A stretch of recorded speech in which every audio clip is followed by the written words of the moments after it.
I'm not a pastor and not part of any church organizer or denomination. I'm just one IT professional.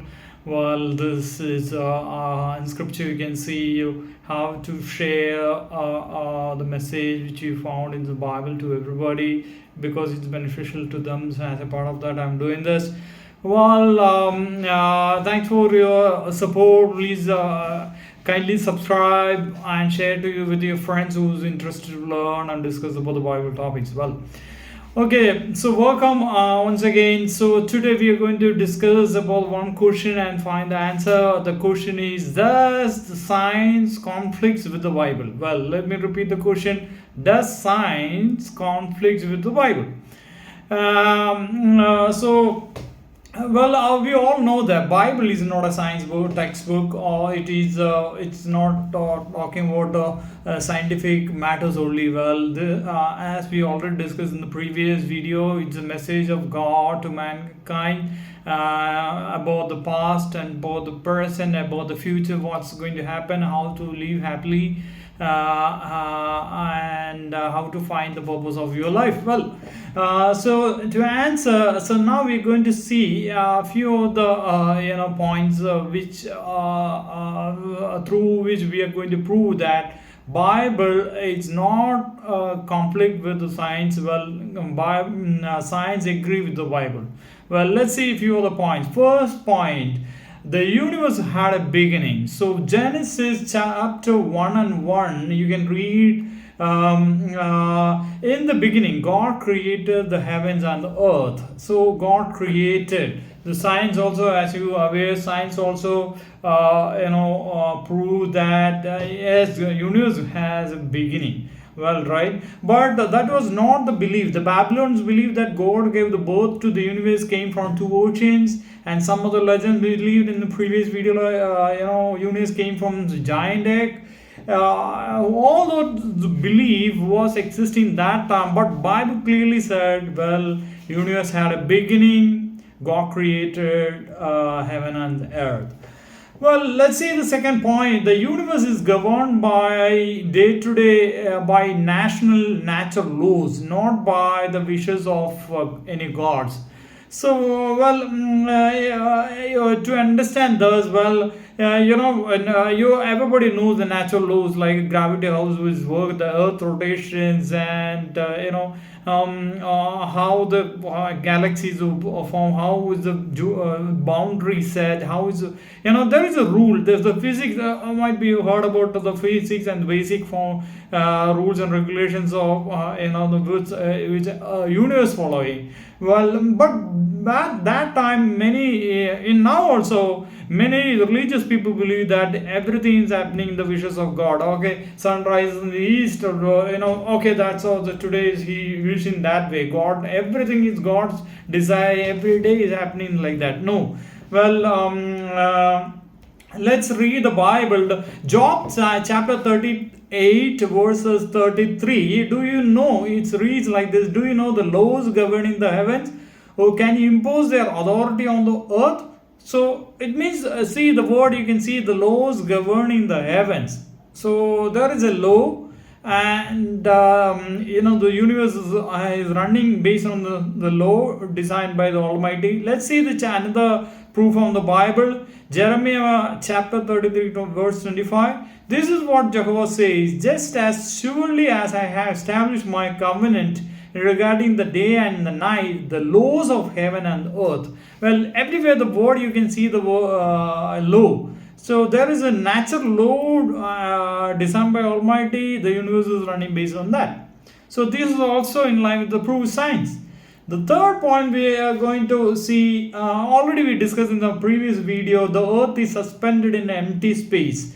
But many ancient people believe that the world has flat disc supported by a giant or animal, or such as buffalo or turtle, or all kind of creatures carrying the earth, right? That was that time, the ancient time belief. But Bible clearly states that Job chapter 26:7, it says that he stretches out the northern sky over empty space, suspending the earth upon nothing. Well, let me repeat the word: suspending the earth upon nothing. Okay. So again, it's after so many years and centuries, science prove that yes, it's suspended in empty space. Well, let's see now. Next point is nothing but the waterfall, right? The rivers and springs are fed by evaporated from the oceans, and the source of then has fallen back to earth as rain, snow, and hail. Simple waterfall, water cycle concept we all learned in our school time. So rivers and springs are fed by water that has evaporated from the oceans and the other sources, then has fallen back on the earth.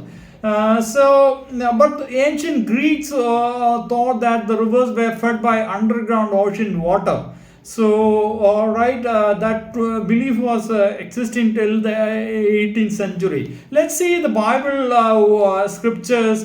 Job chapter 36, 27 and 28, we can read, he draws up the drops of water and they condense into rain from his mist. Then the clouds pour it down, they shower down upon mankind. Well, this is how the rain happened. So next, let's see another scripture.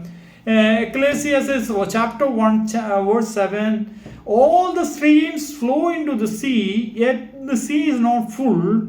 To the place from which the streams flow, there they return so as to flow again.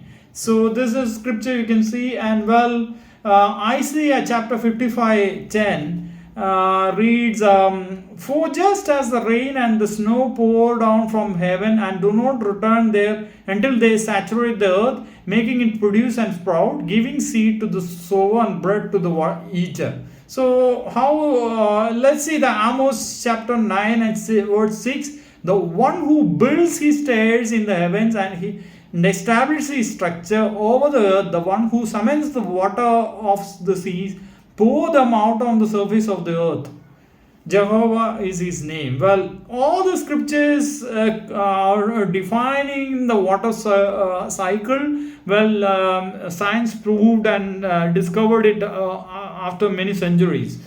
Let's see another point, like mount rise and fall. But in contrast, and that time mountains were created in their current form by the gods. That was a belief. But what Bible says, mountains rise and fall. Today mountains were once under the ocean, right? So let's see, read the Bible, Psalms chapter 104 verse 6.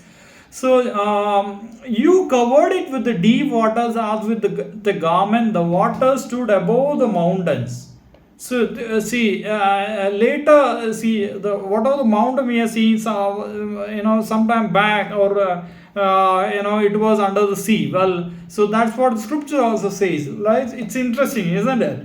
Let's see another sanitary practices protect the health, which Almighty gave as a law to the ancient Israel as a Torah. So Israel included regulation of washing after touching dead body, quarantining those with infectious diseases, disposing of human waste safely. All these were instructed to the ancient Israel. But in contrast, Egyptian remedies and all use human excrement for the open wound. So that was the practice was existing that time for established nations. But scriptures clearly instruct, give the healthy practices, to the ancient Israelites. Well, that also proving that this Bible is in line with that science is not conflict with the science. Well, so let's read the Leviticus chapter 11, 28 saying, the one who carries the dead body should wash his garment, and he will be unclean until the evening. They are unclean to you. So the 13 Deuteronomy. Let's read Deuteronomy chapter 23 and 13. A peg should be part of your equipment. When a squat outside, you should dig a hole with it and then cover your excrement. So this is how the sanitary practice, the instruction given to the ancient Israel.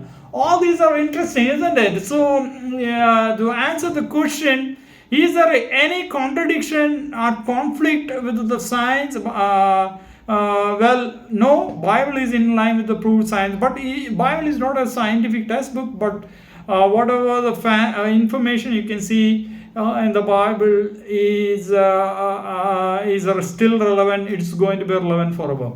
So thanks for watching. See you in our next video with another question and answer from the Bible. Well, so wish you all prosperous life. Thank you so much for for your time. Thanks for watching. Well, please stay connected, and I'm requesting you to subscribe and share with your friends so that all can get these informations. Well, interesting. Thanks a lot. See you all in our next video. Thank you.